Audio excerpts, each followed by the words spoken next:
are now known as engineering, and the development of engineering also assured the introduction of architecture, because before these were signs of technological advancements of a particular civilization. So dati kung halimbawa makapagpatayo ka ng sobrang malaking dome, fast forward na tayo, hindi lang basta sa prehistoric, ibig sabihin mas maunlad yung lugar na yon, something like that.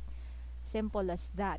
So nagkakaproblema din sila dito kasi hindi naman kaya ng bawat civilization na makagawa ng mga sobrang advanced na domes. So mas nakakaangat pa din yung mga future civilizations. Next, mass production. So the increase in size and number of nations connoted, of course, the increase in demand of goods and services. So, habang tumatagal, mas dumadami na rin yung mga tao. So, they need to have a product that would enable them to increase production without traveling more or working harder. So, ito din yung isa pang problema nila. Since mas dumadami yung tao, syempre kailangan din nila mag-mass produce ng mga goods for them to survive. Next, aesthetic. So before, up until now, the people were not contented with just beautifying themselves or themselves. Ang ginagawa nila is pinapaganda din nila yung infrastructures and buildings. So they also try to make it more presentable. Dapat visually appealing daw. Nag-a-add sila ng kung ano-anong features and decorations para mas maingganyo nila yung mga tao, and at the same time yung ibang civilization na parang pumanig sa kanila and all. Next is record keeping. It was also very important since they need to remember the places they had been to, and also they need to document the trades that they did. So it was vital to keep records of their history and culture so that they could establish their identity. At before, hirap na hirap sila mag um, magkaroon ng mga records kasi kailangan pa nilang isulat sa stone and all. Later on, makikita ninyo yung transition talaga ng record keeping. Okay. Now we move on to the Paleolithic era. So from the Ice Age, ano na tayo, Paleolithic era na to, or the early Stone Age. So the Stone Age marks a period of prehistory in which humans used primitive stone tools. So from the word itself pa lang, 'di ba? Stone Age. So Stone Age humans were called as hunters and gatherers who lived in a small nomadic groups and sheltered under rocks. So tool making was achieved by the time of Neanderthals, people before, for about 70,000 before the Common Era, and the archaeologists referred to the first tools to be Oldowan, yun yung tawag nila, which are known to be the sharpened tools. And then after that, mas naging advanced na yung tools na ginagawa nila. Nakapag-assemble na sila ng head and half. And then they have this hafting process, and it was produced by the Cro-Magnons. So it's already shown here. Yeah. And then this is the Oldo one.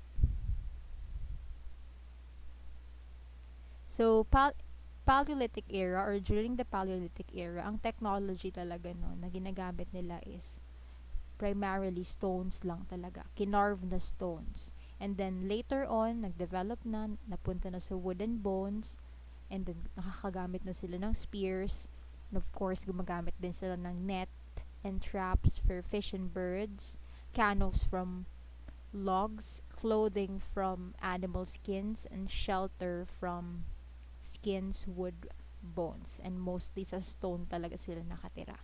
I think familiar na kayo dito kasi diniscuss naman to during the social sciences part nung inyong high school. Art and religion naman during those times, societies began to form a common culture having the same language, art, and religion. At mostly, nung time na yon, mas naniniwala sila sa animism. So, I want you to explain what is animism doon sa comment section so that I will know kung talagang pinapanood nyo itong video. And they try to believe in life after death. Now, the Paleolithic was an age of purely hunting and gathering. But towards the Mesolithic era na po tayo, ito na yung Mesolithic period, nagsa-start na yung pag-rise ng permanent settlements, natututo na sila mag-domesticate ng animals. Ito yung mga kailangan ninyong tandaan at yung difference ng Paleolithic sa Mesolithic. Kasi ang Paleolithic is the old Stone Age while Mesolithic is the Middle Stone Age. It's between the Paleo and the Neolithic. Okay. Small nomadic groups pa din sila. Yun nga lang ang pagkakaiba, nagsisettle na sila.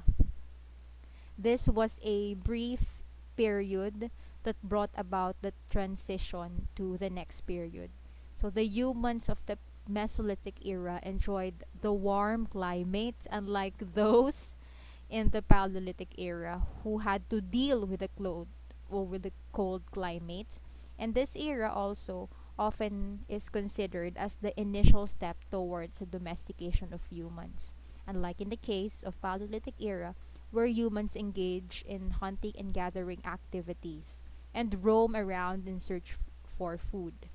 So Mesolithic era shows signs of domestication where they began agriculture and domestication of animals such as goats, sheep, and pigs. Kasama na rin yung cattle, I believe, even though limited pa rin ito. So yun ang kailangan yung tandaan.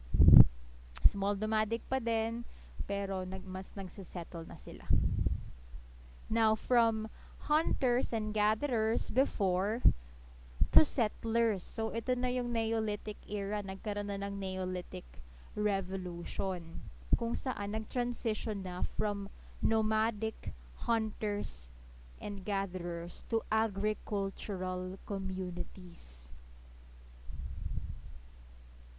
So, it is now called the New Stone Age, around 10,000 to 4,000 BC. Dito, bukod sa nagsisettle na yung iba't ibang communities, natuto na rin sila ng farming. Natuto na rin sila ng agriculture. Sinamahan pa nila yun ng pag-domesticate sa iba't ibang livestock. Kaya, mas naging marami yung food supply nila at na itatago din nila na kapag imbak sila ng food supply for the future days. So the development of agriculture radically changed how people live. So the shift to farming is referred to as Neolithic Revolution. So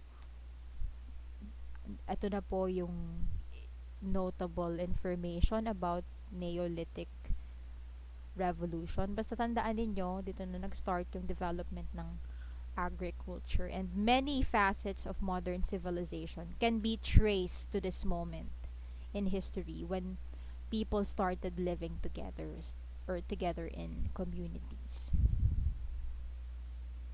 So comparison ng ancient period natin, Paleolithic, Mesolithic, and Neolithic era.